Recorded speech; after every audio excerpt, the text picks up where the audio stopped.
I think that the thing you have to do when you're a backbencher, when you're a new backbencher, is you've got to decide what kind of MP you want to be. Because we have a system in this country where Parliament exists to, or backbenchers as a whole, exist to hold government to account. That's the job description. That's what it comes down to. There's nothing else, really. My job is to be in Parliament, holding government to account on behalf of my constituents. And that is it. Everything else is bonus. And you can't do that if your only intention is to be promoted, because the very people you're hoping, you're expected to hold to account are the ones who hold the keys to promotion. And that causes a kind of non-tension in Parliament. You need to have permanent tension between the backbenchers and the frontbenchers. I took the view early on that I'm not interested in any kind of promotion, because if that was the route that I wanted to take, then all the various interests that I have, all the campaigns that I've been waging before and during my time as an MP, I just simply wouldn't be able to do. I wouldn't be able to speak out on the planning reforms. I wouldn't be able to speak out about the government's hopeless recall bill, which is being introduced shortly. I wouldn't be able to speak out on the green issues that are probably the biggest reason for my having got involved. So that, I suppose, tells the whips that if I can't be promoted because I don't want to be promoted, it also means that I can't be controlled. But by implication, you're saying most of your colleagues have been lobotomized. Well, I wouldn't say most. I've got to be very careful here. There's a camera over there. But it's certainly the case that Parliament is nothing like as independent as it should be. I mean, I don't think there's any doubt about that. And that is very much a cross-party thing. And it's almost like a sort of Pavlovian response. The bell goes, and the whips point their finger, and you go through the lobby you're told to go through. There was a moment where you were about to be David Cameron's climate change emissary, and then very suddenly you weren't. Yeah. Were you sacked from that because you voted for a referendum on Europe? Yeah, I was.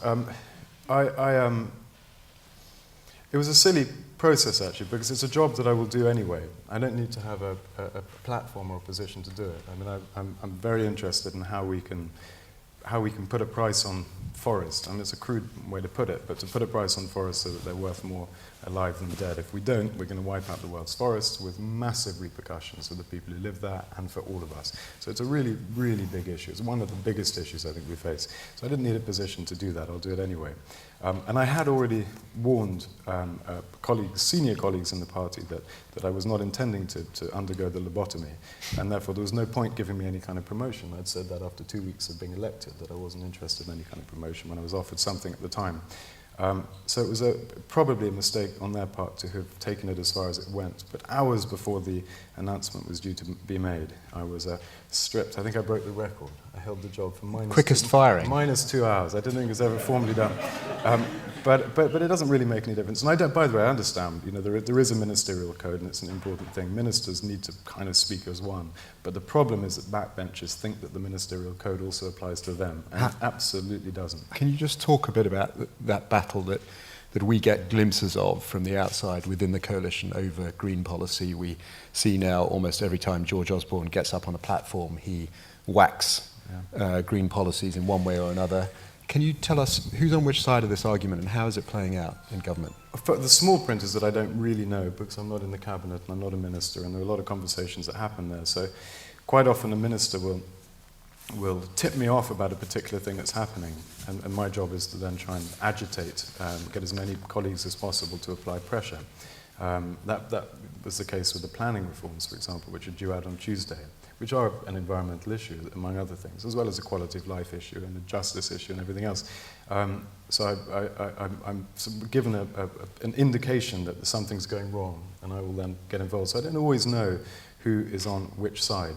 But I think there is a problem in government, and I think it's a problem in the Treasury. I know it's a problem in the Treasury, that I think environmental policy is seen as a cost, as a thing that's going to put the brakes on growth. And I think that misses so many points that it's a very worrying position. One, there is a massive opportunity in the green transition that we're going to be forced through, whether we like it or not. There are 119 countries now with renewable energy targets. Someone's going to have to help them meet those targets. And last year, I think it was $240 billion was invested in green technology.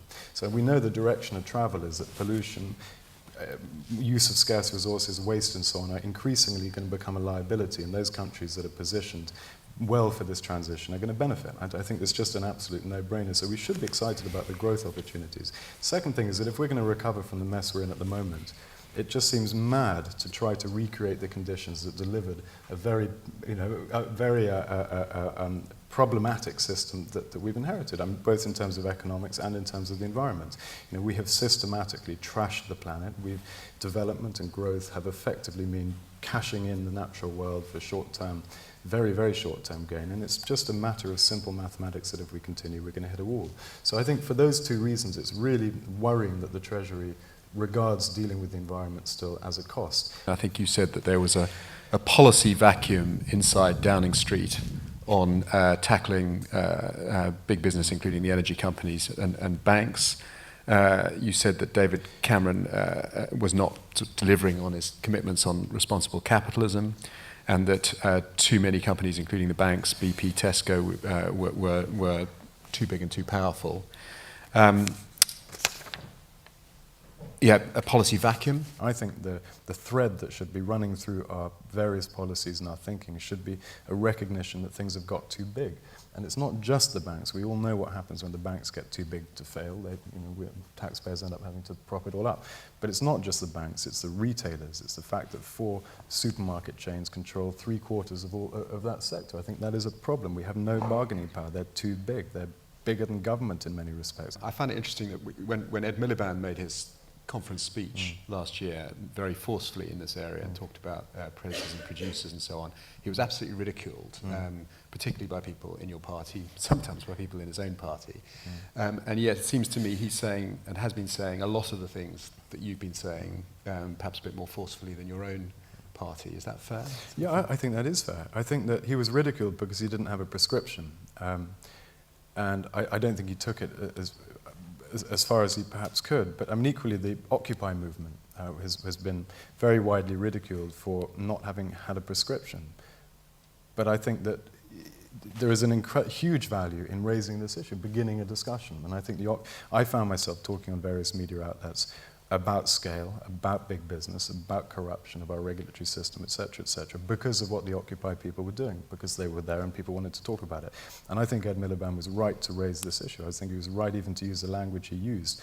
I think that they right to use producers and predators. Except that doesn't really address the issue of scale, which I think is so important. I think any organisation that gets too big tends to become predatorial, and you need to have a check and a balance there. But do you think that was okay, that language? I think it was okay. I think he was flirting with a very important issue. I don't think that he has, well, if he has, I haven't seen any really clear answers. I don't think he's properly addressed this issue of bargaining power, balance of power or scale. I think he needs to. I think then it would become a genuinely useful contribution to this discussion. But having said that, I think he was right to recognise that there is good business and bad business. There's good growth and bad growth. Growth that happens at the expense of the natural world or quality of life or democracy is bad growth. Growth that happens in a way that is delinked from those bad consequences is good. And he was right to begin that discussion. And I hope they'll take it further and not stop just at the sound bites, because we need more than sound bites at this point. And I would just add, I don't think my party, and I don't think the Liberal Democrats either, have even begun to address this issue in the way that they should have done. And I think that the focus is on things like bankers' bonuses and mansion tax and so on, which are fine, but it's not. They're not getting to the real issue. They're just not addressing the problems that we need to be addressing. You need much more sophisticated understanding, in my view. One of the things that you've been strongest on over the years has been Heathrow, and I'm sure not remotely influenced by the fact that you live under the flight path in Richmond. Yeah. But you said on March the 9th, you referred back to the fact that David Cameron had committed himself not to allow a third runway, and you said, "I have every reason to believe the Prime Minister will hold his position. The arguments are on his side. For one thing, the previous government's economic case was hopelessly flawed, the case for the third runway."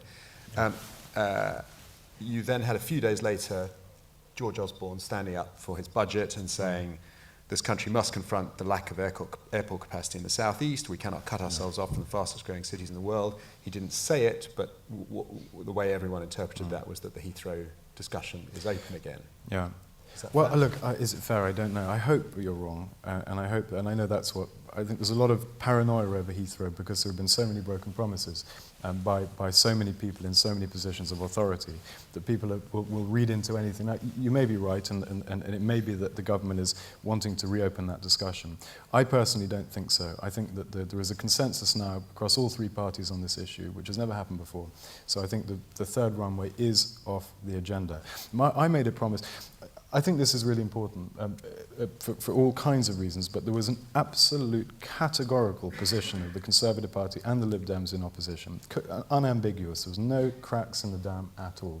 So I think if there was a U-turn on this issue, that would represent an unbearable betrayal for the 2 million or so people living under the flight path. I'm not suggesting there aren't problems, there are, but they can be dealt with in other ways.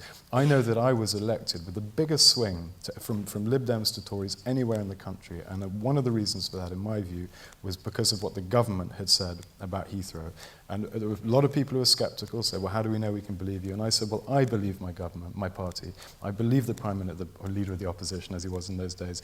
And I'll tell you what, if he changes his mind in government, I will trigger a by-election. If we get a green light for the third runway, I'll trigger a by-election. I know that because of that, a lot of people supported me who might not have done. So I hope that I won't have to trigger a by-election between now and the next election. So you will resign if I'll trigger a by-election for sure and allow people an opportunity. So what does that mean, triggering a by-election? Does that mean means you'll I run step against a down. Tory or not? It could mean that I run against a Tory, I don't know, but it means that people would have an opportunity to elect whoever they want to represent them at that point. But I would find it very hard to... But what does that mean? You trigger a by-election, but you would run as a Tory candidate? I don't look, it hasn't happened, but in my mind, if I were triggering a by-election, it wouldn't be merely to stand again as a Tory candidate.